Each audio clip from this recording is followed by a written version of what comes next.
And ఇవాళ ఆయన ఎవరి కోసం వచ్చారో తెలుసా మీకు? జస్ట్ ఊరికే ఊరికే సుప్రియ గారి కోసం వచ్చా. నాకు కూడా తెలియదు, ఊరికే అడుగుతున్నానండి. ఇలాగా స్వప్నక చెప్పినట్టు సుప్రియ గారు అందరినీ ఇప్పుడు దాకా సినిమాలు ఇంత కష్టపడి తీస్తున్నారు, ఇన్ని రోజులు తీస్తున్నారు అని మమ్మల్ని క్లాసులు పీకి 2 ఏళ్ళు సినిమా తీసి ఎన్ని కష్టాలు పడ్డారో చూద్దామని అందరం యాక్చువల్లీ బ్యాక్ స్టేజ్లోనే ఎంజాయ్ చేస్తున్నాం. ఇందా నుంచి బ్యాక్ బెంచ్ స్టూడెంట్స్ లాగా ఆవిడని కామెంట్ చేస్తూ 2 years సినిమా తీసి 147 వర్కింగ్ డేస్ వర్క్ చేసింది.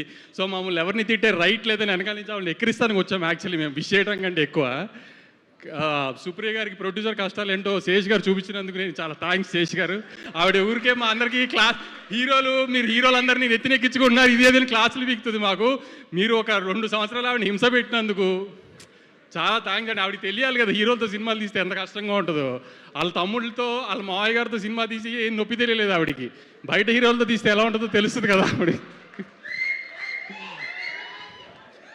అయినా మీరు మా అందరి క్లాసులు పీకి ఫైనల్గా సినిమా తీసినందుకు మీకు ఖచ్చితంగా హిట్ రావాలని గట్టిగా కోరుకుంటూ, మీరు త్వరలో ఇంకా బయట హీరోలతో సినిమాలు తీసి మాలా కష్టపడాలని కోరుకుంటున్నాను. Thank you